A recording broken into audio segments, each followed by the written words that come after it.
Well my friends, parotid gland সবার জানা আছে, কানের ঠিক পিছনটা এখানে থাকে parotid gland. One of the glands of for digestion. এখান থেকে ডাইজেস্টিভ রস বেরোয়, বেরিয়ে আপার সেকেন্ড মানে টিথ হা করলে উপরের সেকেন্ড দাঁতের ওখানে গিয়ে ওর ডাকটা ওপেন করে খাবার দাবার হজম করতে সাহায্য করে। এখন এই প্যারোটিড গ্ল্যান্ডে প্রায় টিউমার হয় অনেকের, তাকে বলা হয় প্যারোটিড টিউমার।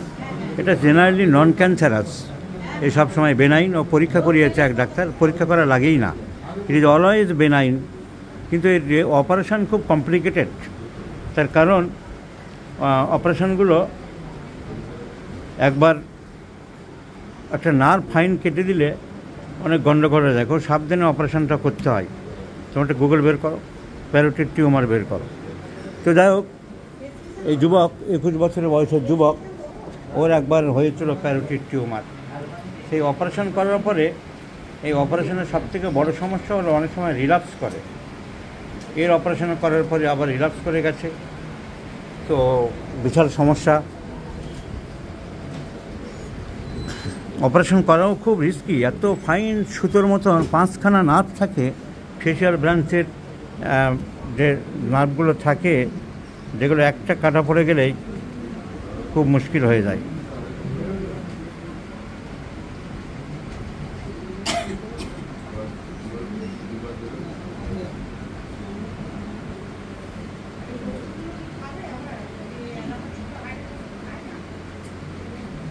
এই যে 5খানা নার্ভ থাকে ছোটো ছোটো, সাদাগুলো নার্ভ, একটা কাটা পড়লেই খুব গণ্ডগোল হয়ে যায়। ফেসিয়ালের 5খানা নার্ভ এইভাবে বেরিয়ে এসছে, কোনো একটা কাটা পড়লেই সাংঘাতিক সমস্যার সৃষ্টি হয়। তোমার মোবাইলটা ডিস্টার্ব করছে কেন? সো এই ছবিটা রাখো। এই যে সাদাগুলো সব নার্ভ, 5খানা 6খানা নার্ভ থাকে। এই ফেসিয়াল নার্ভের ব্রাঞ্চ এর তলা দিয়ে এসেছে, তলা দিয়ে এসে মুখের চারিদিকে সাপ্লাই দিয়েছে। ফলে একটু একটা কাটা গেলেই একেবারে সর্বনাশ হয়ে যায়। তাই this operation is very very dangerous and very fine delicate operation. তো আমরা এই জন্যে এই অপারেশান খুব সাবধানে ছাড়া করা যায় না। কিন্তু যদিও বা করা হলো, এই যুবকের আবার রিল্যাপস করলো, আবার রিল্যাপস করে গেল। এবং ভালো জায়গা থেকে করিয়েছিল, অ্যাপেলো থেকে করিয়েছিল, চেন্নাই অ্যাপেলো, কিন্তু রিল্যাপস করে গেল। তাহলে আমরা জানলাম যে parotid tumour, these are known as generally parotid adenoma, a slow growing tumour, and it is always benign in nature, I mean non-cancerous, of the parotid gland. And parotid gland already I have mentioned the largest salivary gland located near the ear and under the cheek. The most common type is adenoma, which presents as a mobile painless mass that can grow large enough to cause a cosmetic deformity or in rare cases facial weakness. If it compresses the facial nerve, the treatment typically involves surgical removal, often through a procedure called parotidectomy. But operation তার Hazard আমি বললাম। কিন্তু এই relapse করার পরে এখন হোমিওপ্যাথিতে আমি যে বারবার বলি, অনেক লোকে আমাকে বলে তুমি সমালোচনা করো এইসব কেন? এই যে দেখাচ্ছি, ওই যে নাম শুনে গেছে, সেই যে পি ব্যানার্জি, সেই যে ব্যানার্জি প্রোটোকল। এখন P Banerjee homeopathic research clinic. আমি তো বারবার বলেছি না যে পি ব্যানার্জি নামে, প্রশান্ত ব্যানার্জি নামে যে লোকটি ছিল সে বহুদিন মারা গেছে। এইখানে ওনার কেউ একটা রিলেটিভ ওর মেয়েটে কেউ হবে, একটা সেন্টার খুলেছে যেখানে 8 জন জুনিয়র ডাক্তার আছে। আমি অনেকবারই দেখেছি, আবার দেখাচ্ছি।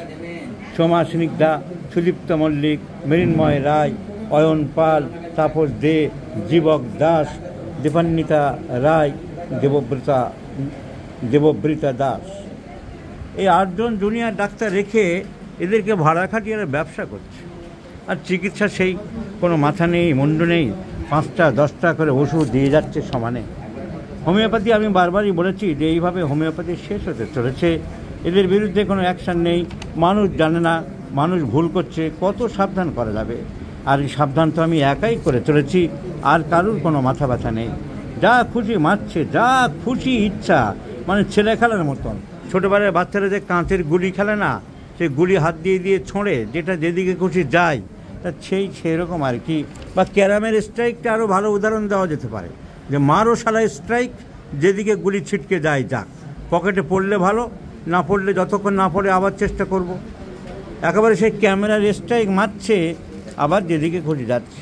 তো ওই পি ব্যানার্জির কাছ থেকে দেখি হলো না, তাহলে চামুন্ডেরা করে টোরে, তারপরে উনি গেলেন আরেকজন হোমিওপ্যাথি ডাক্তারের কাছে, সুলগ্না ভৌমিক। কিন্তু সেও তো সেই মিশ্রপ্যাথি, সেও পলিফার্মেসির মাস্টার। সে মানে এরা উনুন থেকে গিয়ে আবার কয়লার উনুনে পড়ে গেল। তা মানুষ কী করবে, কোথায় যাবে? দেখো প্রেসক্রিপশান দেখুন, আপনারা যারা দেখছেন বন্ধুরা দেখুন, ওষুধ 5টা 10টা এগুলো দেখুন, কি বলবেন? এগুলো আমি বললেই যদি খারাপ হয়, এগুলো যদি আমি বললেই খারাপ হয়, তাহলে মন্দ করি আমি যা, সবই তা, লিখো না আমায় নিয়ে কবিতা, সেই লাইনেই বলতে হয়। এবার পড়ে গেল আরেকজন হোমিওপ্যাথি ডাক্তারের কাছে, ওই খেলা চলছে নিরন্তর। তো কী করবেন আপনারা?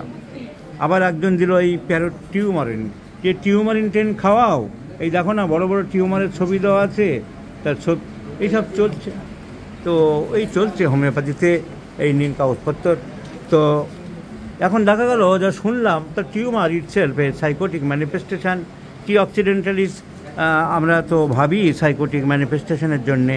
তারপর চিলি পেশেন্ট আছে, শীত বেশি, তার সাথে জানতে পারলাম যে করোনা ভ্যাকসিন নেওয়ার পর থেকে এটা বেশি বেড়ে গেছে, অপারেশন করার পর থেকে সঙ্গে সঙ্গে বাড়েনি।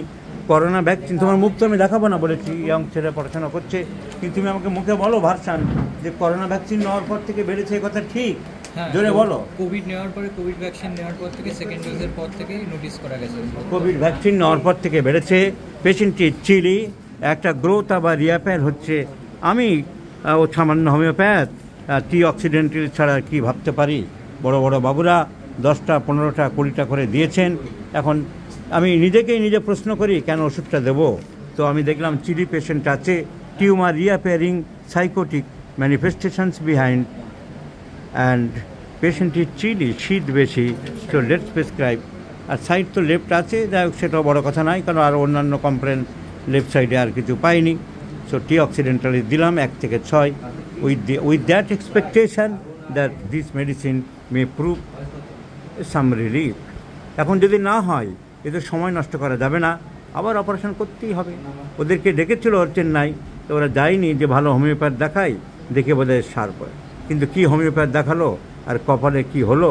তাহলে এইসব হোমিওপ্যাথির প্রতি মানুষের কি বিশ্বাস থাকবে, কি আস্থা থাকবে? হোমিওপ্যাথির চিকিৎসা জগৎ সম্বন্ধে মানুষের কি ধারণা হবে? উনি তো যা শুনেছে, মানুষ যা জানে, যা ভাবে, যা দেখছে, যা চিন্তা করছে, সেই অনুযায়ী উনি ভাবলেন আবার অপারেশন করব না। পাড়ার লোককে উপদেশ দিল, বারবার অপারেশন করো না গো, ক্যান্সার হয়ে যাবে, তার থেকে তুমি ভালো হোমিওপ্যাথি ডাক্তার দেখাও। তা ভালো হোমিওপ্যাথি বলতে লোকে কি করে যেন রটে গেছে, রটনা কি করে চলে আমরা বুঝি না। সেই জাকির হোসেন মণ্ডল, সেই পি ব্যানার্জি, সেই প্রোটোকল কোম্পানি, সেই আরেকজন ভড়ংবাজ আছে মল্লিক মেথড, সেই সরকার এদেরই কথা জানে, এদেরই কথায় ভাবে, এদেরই কথা শোনে, এদেরই খবর কোত্থেকে পায়। দালাল আছে না এজেন্ট আছে না কোত্থেকে শোনে আমি জানি না। এরা হোমিওপ্যাথির হওয়া বোঝে না, এরা হোমিওপ্যাথির ফিলোসফি মানে না, এরা হোমিওপ্যাথির দর্শন বোঝে না। এরা ক্যামেরায় স্ট্রাইক দেওয়ার মতন একখানা মেরে দেয়, যেদিকে গুলি ছিটকাবে, লাগলে পকেটে পড়লে পড়ুক, না পড়লে না পড়ুক। এই চলছে খেলা। মান্না দে সেই গানের লাইনই বলতে হয়, এই খেলা চলছে নিরন্তর। তা চলছে, চলুক, আমরা আর কী করবো? আমরা সামান্য হোমিওপ্যাথ, আমাদের বিদ্যা বুদ্ধিতে যেটুকু জানি সেটুকু চেষ্টা করব, দেখা যাক কী হয়।